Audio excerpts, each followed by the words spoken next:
Hi, I'm Mark. This is my January review for Capricorn Sun sign and Capricorn rising. We have good news this month, Capricorns, because there's a new moon in your sign mid-month. But start of the month we have Mercury making a lovely aspect to Neptune. This will give you inspiration. This is one of those days when your intuition and your imagination will be fired up. So make the most of that. Then on the 4th, Mercury conjuncts Pluto. So here your mind will be enthused, it will be intense and passionate about things. It's a good day to get to the bottom of things and to work out what you want to do, what you want to change in the future.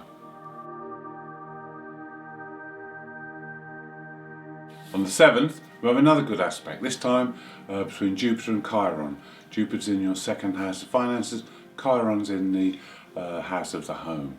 So now we can have some great ideas, even divine ideas about how you can improve your life, your home life and your financial situation. On the same day, Mars moves into your 5th house of creativity, so this will add another dimension.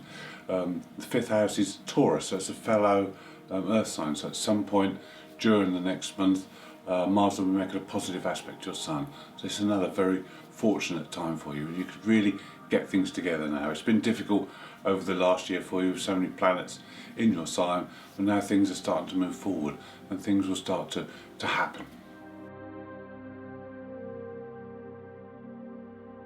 On the 8th, Mercury makes a square aspect to Mars, so this can make you a little bit irritable, not wanting to communicate with others.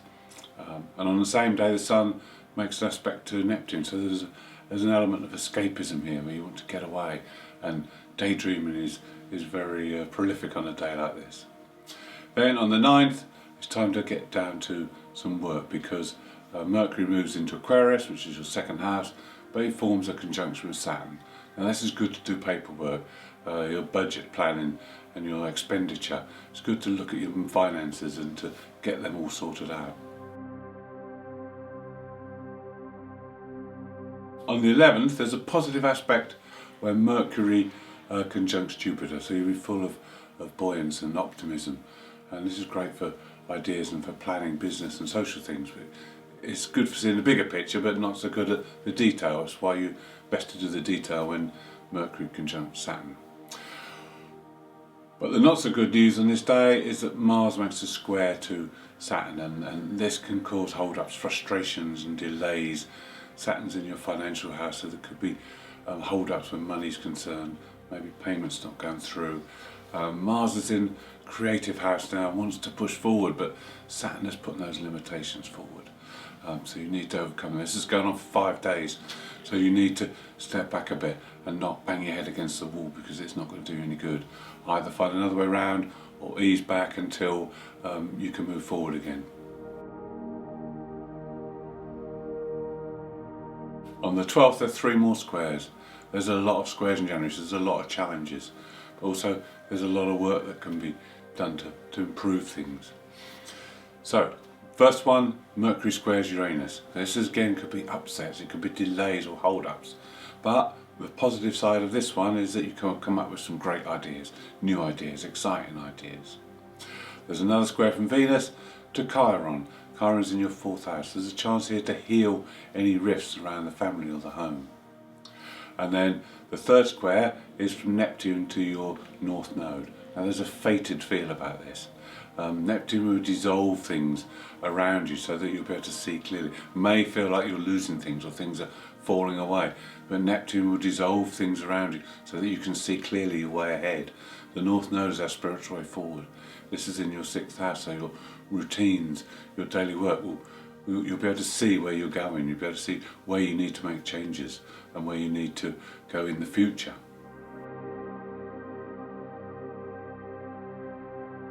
On the 13th, we have the new moon I mentioned. This is a very powerful new moon. It's in your 1st house in Capricorn and it's conjunct Pluto, so there's a great intensity with this moon. This is a time when you can reinvent yourself. You can change things dramatically now. If you're born between the 8th and the 18th, this is going to affect you very acutely. Also, if you have a rising sign between 18 and 28, it's going to be really acute for you. A lot of change. This is a time to set new goals, attainable goals, nurture those dreams, change your habits. And with the intensity of Pluto, you'll want to throw everything into this. Put all your passion and desire into these changes now, and you will benefit greatly from it. There's only one negative side to this. You could come up against someone who's very powerful, who thinks they know best for you and try to mould you or shape you, but just back away from that. They don't know what's best for you. You know what's best, and you need to make these changes. We have a difficult transit on the 14th, which lasts for 8 days. Jupiter squares Uranus. Now, it's difficult in respect that it's hard to predict. You don't know which way it's going to pan out. It could be a bolt from the blue. Jupiter's in your second house finances, so there could be a dramatic change in finances, and this would be fantastic. Or there could be disruption from the impatience of Uranus being restricted and held down. But the secret here is through creativity, because Uranus is in the 5th house of creativity. So if you can get creative change, then that would be fantastic. We don't want Uranus just forcing change for the sake of it. It needs to be creative. So use Jupiter, use the opportunities that Jupiter will bring, and use the creativity of the 5th house to make creative change. Venus, who's now in your sign of Capricorn, has been fairly quiet, but makes a positive aspect to the Black Moon Lilith on the 16th. And these two work well together, they're very much akin.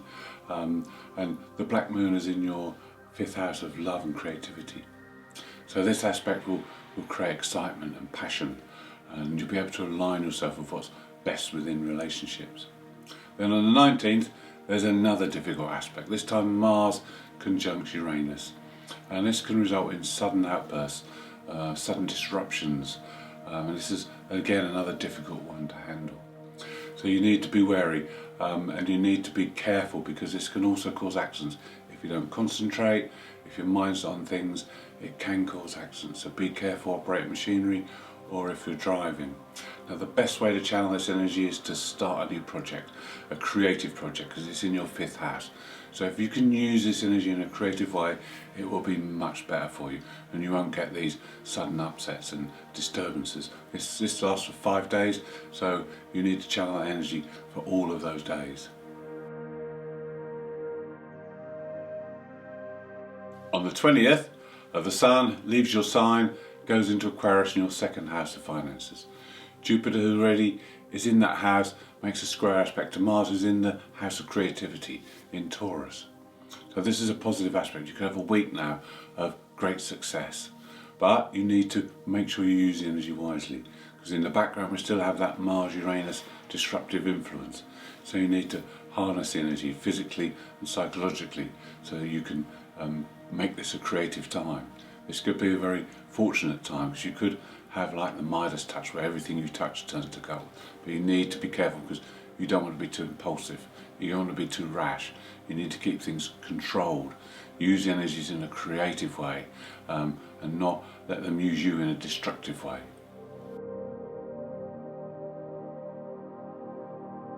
On the 23rd, there's an aspect between the Sun and Saturn that says get your paperwork done, get your finances sorted out, and get all those duties, those jobs that you've been putting off, all done. There's also an aspect between Mercury and Neptune that says I want to escape, I want to do things, I want my imagination to run wild. But I think Saturn will take over, and he'll force you to do those jobs first, then you can have some fun.